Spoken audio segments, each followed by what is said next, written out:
Soldiers of Reddit who have faced child soldiers in combat, what has been your or your comrades' experiences? Any unique challenges you or others have faced? My buddy said that kids would often run up to the convoy trucks in Iraq, and some of the guys would give them candy, even though they weren't supposed to. On one such occasion, a kid tossed 2 live grenades into the truck. One of the grenades was quickly tossed away to explode without issue, the other was not as easy to get rid of and ended up amongst a group of kids. The guys giving out candy were put on cleanup duty. No idea what the approximate age of the children was and not many other details. It was pretty rare to get him drunk enough and in a mood to talk about any of it. There was a kid sitting on an overpass in Iraq, dropping Molotov cocktails, trying to make it into the gunner's hatch of all the MRAPs in our convoy. .50 cal gunner saw him and cut him in half. He was probably 10 years old or so. My platoon sergeant was on his 3rd tour when he joined our unit heading to the sandbox. I'll probably never forget the time he just dropped in casual conversation, in a joking manner, "You can take home a lot of things from your time in service, but I'd rather not have been the first guy in my neighborhood with 3 confirmed kills." And he just kept talking from there like he didn't want to give anyone else a chance to question what he just said. It worked. I never asked. End of our tour. Nothing really happened the whole time. He got comfortable enough with us to tell some stories from his past tours. One of them involved meeting a 13-year-old Iraqi boy awkwardly trying to carry an RPG in the suburbs of Baghdad, and the sergeant just up and running at the kid, screaming at the top of his lungs, firing his weapon as fast as he could in the air, scaring the kid enough for him to drop the RPG and run. I never saw his file to see if he had a bronze or silver star, but I think he earned something that day. Kid was likely just being used as a mule to bring gear and ammo to insurgents, so he wasn't likely a threat himself, but he could have been shot for carrying a weapon by someone too quick on the trigger. Sergeant intervened, but chasing someone through the streets is likely to get you isolated and shot, so he had no idea what happened to the kid. My ex was British Royal Marines and for a child soldiers. This was 10+ years before I met him, but he had horrible nightmares and on a couple of occasions broke down crying while drunk. He never told me everything in a coherent start-to-finish way, but from what I've pieced together he killed 1 or more child soldiers protecting his unit. It catapulted him into self-loathing. He got awarded a medal for it, refused to accept it, but was forced to attend the ceremony with members of the royal family. Only got through it by drinking himself into a stupor and then spent the next 4 to 5 years with a serious coke habit before being able to transition into more moderate alcoholism. So yay. I can't speak for others, and thankfully I never had to pull the trigger, but I always gave them a lot more time in the crosshairs versus an adult. There were several times they ran up unexpectedly, waved a gun in our direction, or just generally acted like they were going to attack us. I'd put them in my sights and beg God, please don't make me do this. Thankfully, every time, they'd stop what they were doing. If it were an adult aiming a weapon at us, they'd get zero thought. I remember the ones I didn't pull the trigger on so much more than the ones that I did. I'm sure a lot of soldiers would disagree with me, but I sleep just fine at night. Sorry, I for some reason cannot flare this post as serious. If it is not evident by the touchy nature of the posed question, no, I would prefer serious and respectful discussion. Not me, but a fraternity brother and close friend who passed away told me a story once about his second deployment in the Middle East. He was an Army Ranger, their special forces, and was a breacher, first one in during all breaches because he had balls of steel and insane reflexes. He told me that he killed a kid once who couldn't have been more than 14 years old. He said the action wasn't what haunted him, he said it was how it happened. He was leading the team through an alleyway to a door that led to a suspected illegal weapons cache, and he held his breaching shotgun up to the door and gave count, and as soon as he was about to breach, the door swung open, and a kid leaned out through the door with an AK-47 pointed outward. So he blasted the kid in the face with the breacher shotgun, and he said the look of surprise on the kid's face was what bothered him, a mix of surprise and inevitability of his doom. There's no running from a fucking shotgun blast to the face. I was with the SADF back in Angola, my platoon, and I had few brushes with the MPLA. We mostly met poorly trained militias armed with old Soviet gear. But I remember on one occasion, we were entering a village where we were supposed to get water. The village, if we can even call it that, had around 10 to 15 actual houses, and of those at least half were abandoned.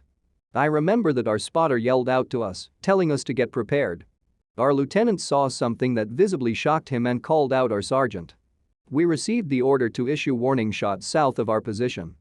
That's when we all saw it, around 30 to 40 kids with guns bigger than them with a few adults who seemed to be their co-s. Our sergeant ordered us to target the officers, and we did, even after all 6 of their adults where the kids still continued to shoot, with no control of their fire. After maybe 5 minutes the order came, fire at will. I don't remember if the entire platoon opened fire, I remember I did. In the moment, I didn't quite think about who I was shooting, I don't think anyone did. All we saw was an enemy eager to send us home in body bags. We saw enemy uniforms, nothing else.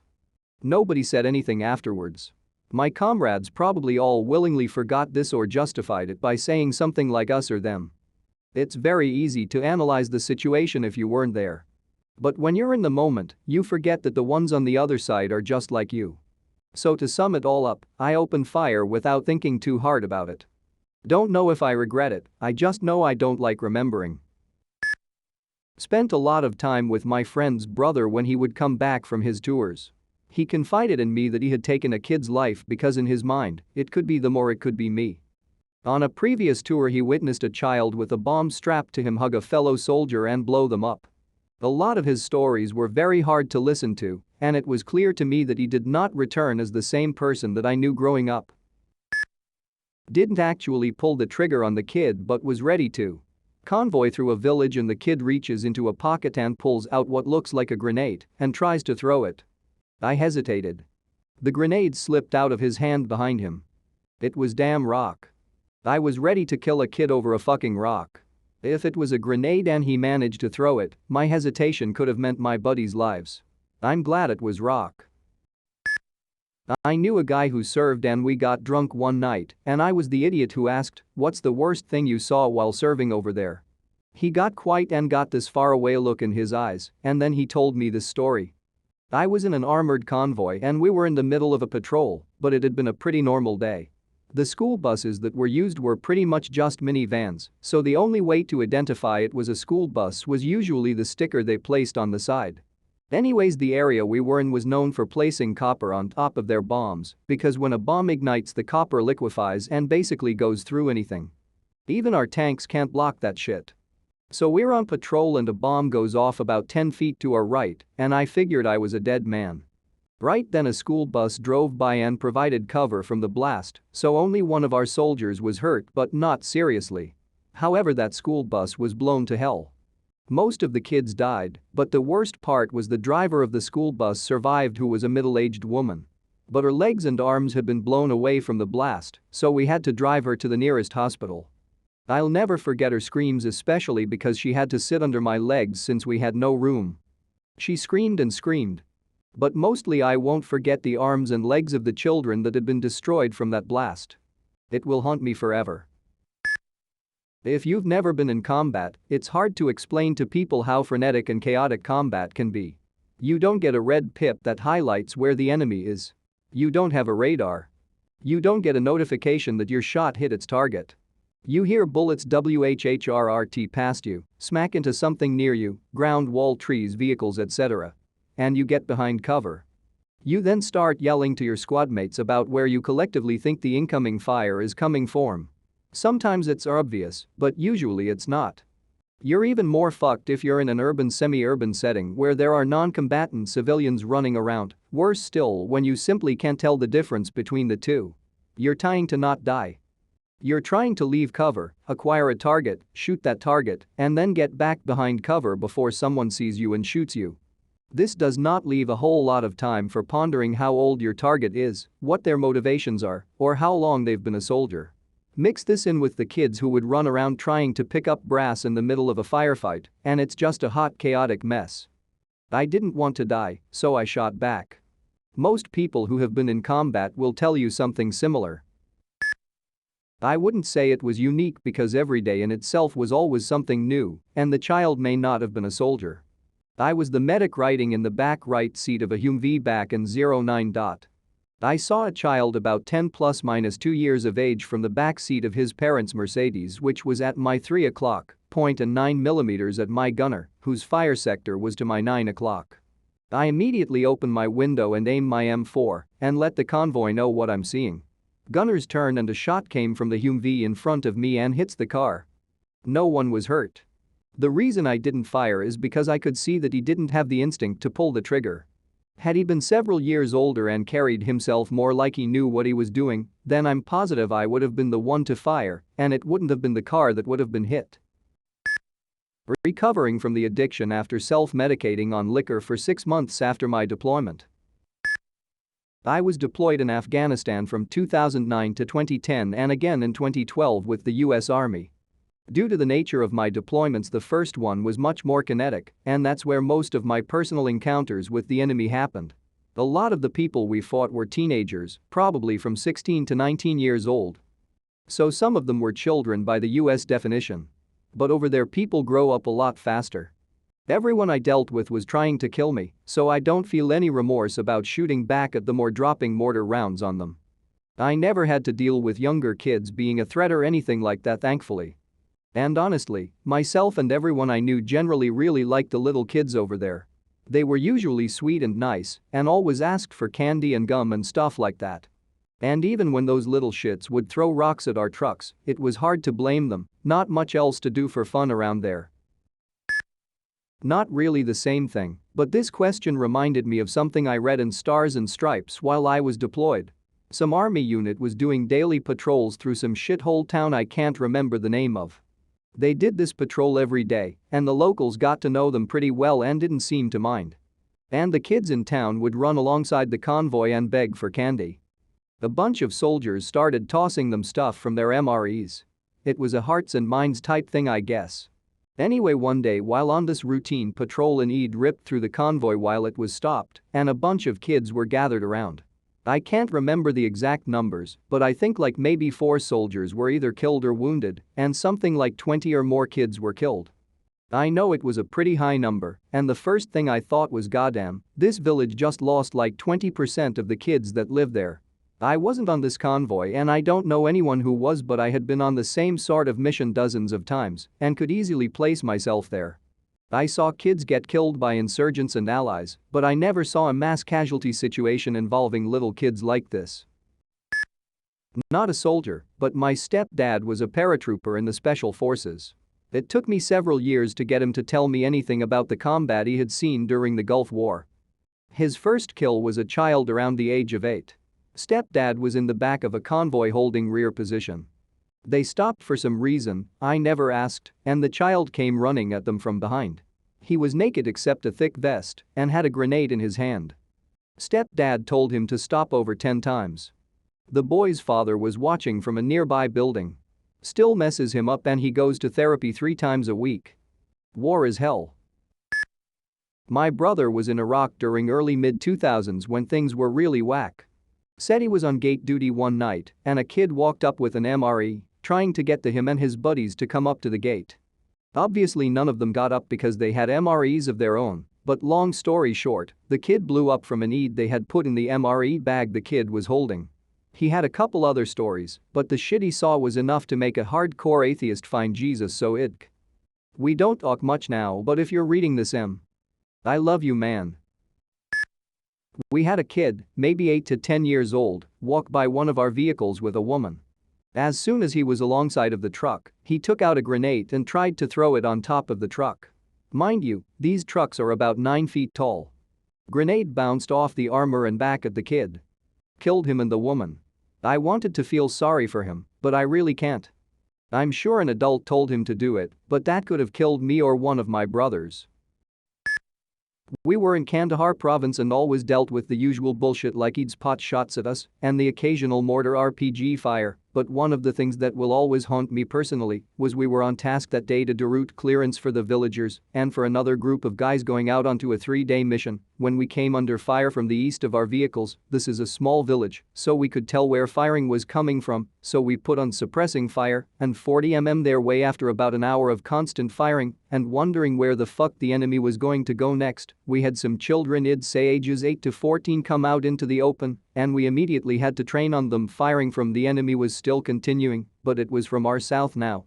The kids were on our western flank. They came out and shoved this child, maybe 7 or 8 years old or so, out in front of our vehicles, maybe 25 meters out. I and other soldiers had our sights on these kids, but me being 18 years old and never shooting someone before didn't think that the kid they shoved out had anything menacing about him, so I kept my eye on the older kids. After 2 minutes or so of the other kids telling him to go away from them, the little boy was bawling, might I add, the whole time, and he started to run toward us, not fast, but maybe a jog, and that when one of the other kids was spotted holding a homemade detonator. Me and the others were screaming contact, but we didn't know where it was going to come from when, lucky for us, I saw the little boy's shirt flutter up as he was running, and the thing that was strapped to his chest, we later found out, was RDX, or some form of plastic explosive wrapped with hot glue, metal and nuts and bolts around his chest, so I took the shot without thinking.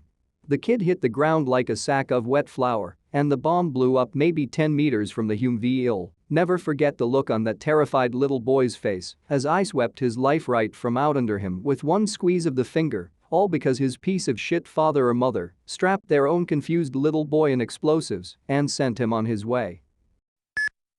During Operation Iraqi Freedom in 2004, I was on a 4-week operation in northern Iraq on the Syrian border with 1st Stryker Division.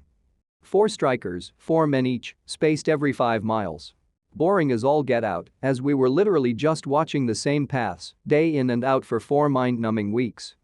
Within the first few days, an old woman from the local village would show up with a few kids and some pita-type bread. They'd give us stacks of the bread to eat, and we'd give them candy and water. This carried on every day into the 2nd week until one day it was all different. Instead of the old woman and kids, this day, it was a lone little girl. Maybe 8 years old. Immediately the 5 of us on my truck knew this was not okay.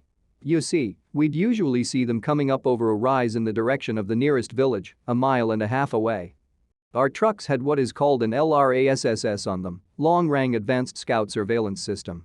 John could read numbers off a credit card from a great distance, and when they did, they were usually running and excited. Happy and smiling. This day, the single little girl slowly walked over the rise towards us, sobbing uncontrollably and carrying a huge stack of the pita-type bread. We called it into our platoon sergeant and applied our learned rules of engagement. Initially we screamed at her on the bullhorn. Tawakaf atlik alner stopper, I'll shoot in Arabic, all I ever bothered to learn. Owen Sayahara? Sigurd? Anyways, still she pressed on. Once we saw she wasn't going to stop and walked within 400 meters of us, we began to take warning shots into the air. Still she walked towards us. We began to shoot into the dirt 30 meters to her right or left. She pisses herself and pukes, still holding the bread, still walking towards us. Now she's 200 meters from us. The whole time we are relaying the situation to our platoon sergeant. He's screaming over the mic to all 5 of us, I'm gonna be there in 5 mics. If the threat isn't neutralized by the time I get there, I'll do it myself. Me and one soldier had kids, so we agreed we definitely weren't shooting a kid, and the other 3 agreed. Everyone just froze up. Between the platoon sergeant screaming over the mic, seeing the girl so obviously distraught, literally pissing all over herself and throwing up, knowing she's probably gonna blow up and one or more of us is gonna be injured or worse, seeing her still trudge forward amidst the screams over the bullhorn and the warning shots ringing out, madness, we all just froze, not wanting to kill a kid. And just like that, when 100 meters or so away from us, we heard a shot and then saw the hit against her chest, and she fell flat backwards, pita bread on her chest. Our platoon sergeant had came up behind us on his truck, and just as he said, if the threat wasn't neutralized by the time he got there, he would do it himself. So he did. We waited for 4 hours for explosives ordnance disposal to come and confirm the stack of pita bread was hollowed out and 3 fragmentation grenades were inside, thin wire looped through the pins and around the child's waist, meant to be osed off, pulling the pins and blowing us up. 2 weeks later, when we finished the op and were fortunate enough to get 48 hours downtime, me and my 4 squad mates on the Stryker that refused to shoot a little girl were mercilessly smoked by the platoon sergeant for 24 of those 48 hours. He ran us into the ground with a fury I've since never experienced. You could all be dead and that little $at number would have been the one to kill you. She was a little over 4.5 feet tall. She wore a pair of old, faded, neon teal sweatpants and a red Minnie Mouse sweatshirt. Her hair was dark black and she wore it down, wind kicking it everywhere. I can see her face so vividly now as I write this. I can hear my buddies screaming and arguing about what to do. I can smell our grit and grime from being unbathed for 2 weeks. I can still faintly hear her sobs. That was 15 years ago, and I will never forget the ugly nature of man I saw that day. On both sides. On theirs for forcing a child to do such a thing. And our side for having to kill a kid for. I just want to say this, not my thread, but thank you so much for everyone who responded seriously. I'm sure it has not been easy to write out, but it was all very enlightening. The big thing was turning off the mental switch. It was seeing it as a threat and stopping it if they put us in their sights or in some cases wore suicide vests without attempting surrender. It was a lot of if this doesn't get done, me or someone I know isn't going home alive. We had a child throw a grenade at a squad of soldiers and wounded a couple guys. From what I heard, they saw the kid just before and then running after the grenade was thrown. An adult man would have never been able to get that close. But if you look at it as an Islamist, you can't lose in that scenario. Say the kid had been shot by whatever side, you can get a photograph and say, well, look what the Americans did. Also, you don't carry any personal guilt because that child has been martyred to eternal paradise and it was Allah's will. Lastly, from a military perspective, maybe one of your 12-year-old little fuckboys just got killed. Yes, that is thing over there, but you didn't just lose one of your best jihadists trying to sneak up on the Americans. The cost benefit is undeniable. One expendable child appearing unarmed was able to casually get close and wound multiple US soldiers. A buddy loaded his saw. 2 rounds, then a tracer round. He would shoot over their heads and hope it was enough to scare the kid away. Not me, but my uncle. He was one of the unfortunate ones to make it back from Vietnam, but leave their mine behind. Him and a buddy went for a drink shortly before they were supposed to come back. A kid ran up to them in the street with a shoebox, asking if they wanted to buy something. My uncle just brushed past the kid and kept walking, but his buddy tried humoring the kid. When the kid opened the box, an explosive inside went off and killed his buddy and the kid. When we were little, this was 20 years after he came back, we weren't allowed to have boxes when we were at his house. We couldn't run around near the house or be loud, have toy guns, G.I. Joe figures, wear camouflage or nothing when we'd visit. He was real uneasy about children even after that long. That wasn't the only recurring side effect he had, but the only one dealing with children. My stepdad was in Vietnam and he had horrible PTSD. He would cry and say he didn't want the VI money. We had him apply for disability when he couldn't work for being wasted. He said it was blood money. He admitted he killed women, children and old people. He said he was scared and following orders. He told me some horrible stories when he was drunk. I wish I could forget them all. He was a good man, but his demons got him in the end. He died in 2006. Sorry for mistakes, English is not my first language. A guy I know once told me that when he was in Iraq on an observation mission, he saw some terrorists align 10 kids, aged 10 to 16, through the scope of his precision rifle. Then one of the terrorists cut the throats of all the kids one after the others. He said that this was one of the most horrible thing he saw. He saw a lot of things. Then a few days later, in a banal checkpoint, he recognized the man who killed the kids. He was in a car with his wife and his own kids. So my friend threw a grenade in the car and killed them all. He was 19 at the moment, and because he was still in state of shock from what he has previously seen, he wasn't charged, but the man who placed him on the observatory mission was, because he wasn't supposed to send the rookie on this mission. He told me that he didn't regret it that much because he felt like the kids would have died anyway, and probably in a more painful way. He thinks that the kids were manipulated and that there is no hopes for them to get out of the terrorism way of thinking. Not me, but an NCO I used to work with when I was in the Air Force a few years back. Note, our career field was COMSO 99/100ths. When someone with our job went to the sandbox, we sat in an air-conditioned bunker the entire 6-month or 365-day deployment. However, on very rare occasions we could be trained and qualified to ride with Army or Marine convoys since they didn't always have the personnel trained for their comm equipment. The NCO I used to work with was one of those guys. He told me a time on his second deployment to Afghanistan, he took a ride with an Army Eid patrol to the nearby city to check on a possible Eid tip. During their patrol, they came across one and stopped for the EAD guys to do what they do. While they were stopped, they set up in the typical defensive formation, and all the army guys set up a perimeter around the parked Humvees. My NCO, being Air Force and being the only calm guy there, chilled in his passenger seat but still had his M4 at the ready and, as he put it, grateful he did. Usually for stopped patrols like this, it wasn't uncommon for some of the locals to form a crowd just to see what was going on. Well, during this commotion, a kid, he said no younger than 10, no older than 15, managed to avoid the sights of all the other soldiers and climbed up onto the hood of my NCO's Humvee. When the kid stood up on the hood, my NCO could see he had an Alaska slung over his shoulders resting on his lower back. All in the span of a few seconds, the kid tried to pull the Alaska around his waist but was met with 2 shots to the chest from my NCO's M4. Now I don't know how factual this story is, as I wasn't there. However, this NCO I know was one of the greatest guys I had the pleasure to serve with and is still a very close friend of mine today, years after serving together. Edit. Figured I'd add, my NCO buddy has finally started seeing a therapist of about a year ago for PTSD. He is doing very well, has a very loving family, and a successful military career. He doesn't regret what he had to do, but he wishes every day he hadn't been put in that situation to begin with. And then they tell you to stop bitching about student loans and just join the military if you want free education. Fucking hell, nothing is worth going through this IMO.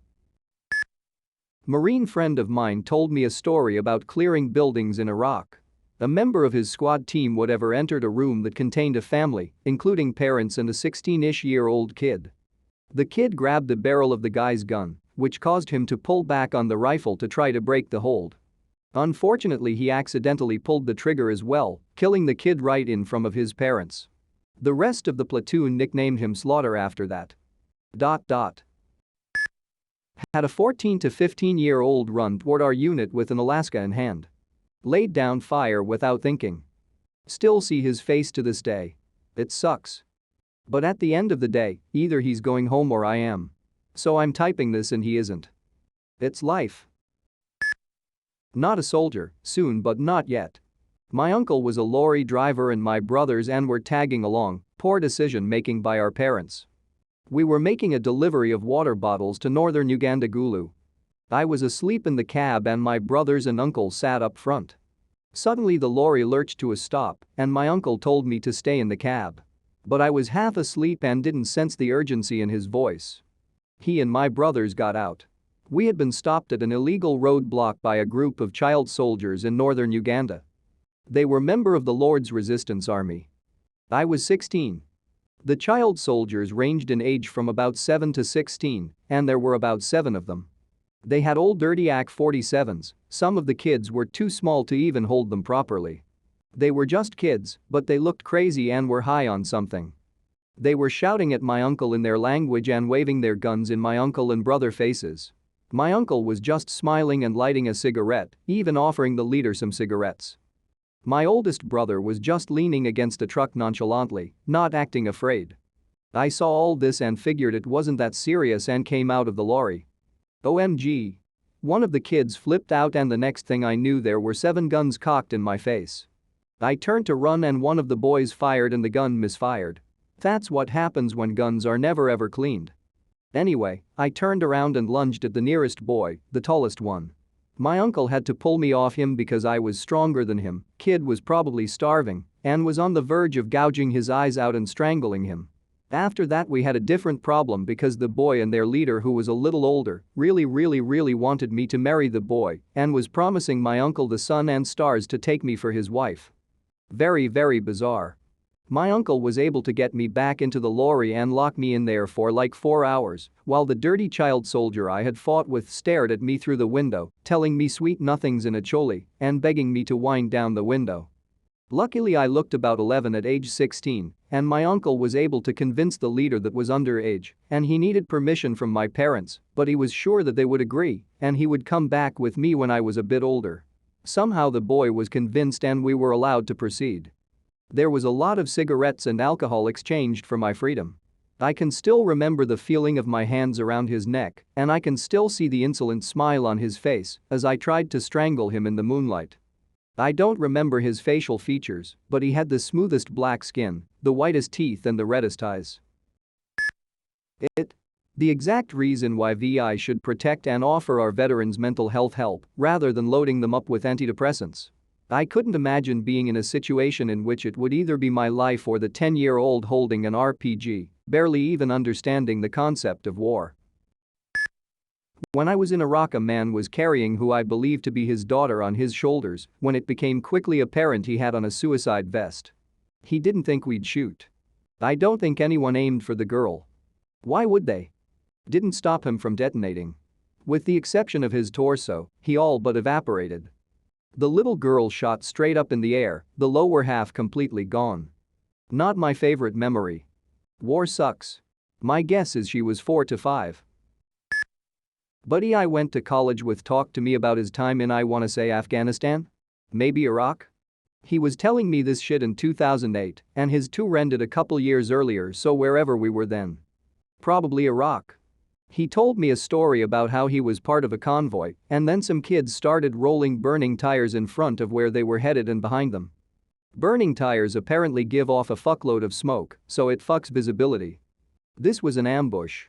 He's telling me this, and he says how a kid started rolling another tire, and a few of them had guns, and his commanding officer tells them to put them down, and so he does and they go down. This always stood out to me because he never said he shot and killed them, he just said shit like we engaged and he went down. Like he didn't speak the cause and effect part of it, like who did what to who, it was just I did this, and then this is a thing that happened to the other guy, like they were isolated incidents. I was young when I asked him about this stuff, and I honestly didn't think he saw any action. I was just making conversation and foolishly asked a really personal question, and he answered me honestly. I was a little shook by it. Anyways, my buddy committed suicide in 2010. I have no details besides that he shot himself. I don't think he left a note, or if he did, his family didn't share it. He was a nice enough guy. I try not to make too many assumptions because I know nothing about war, but if I had to hazard a guess, I would say he probably committed suicide because he was too of a nice guy to deal with the weight of the shit he either saw or had to do over there. And now he's dead and he'll never get to grow old or start a family, and honestly, what the fuck did he even die for? It's so goddamn tragic.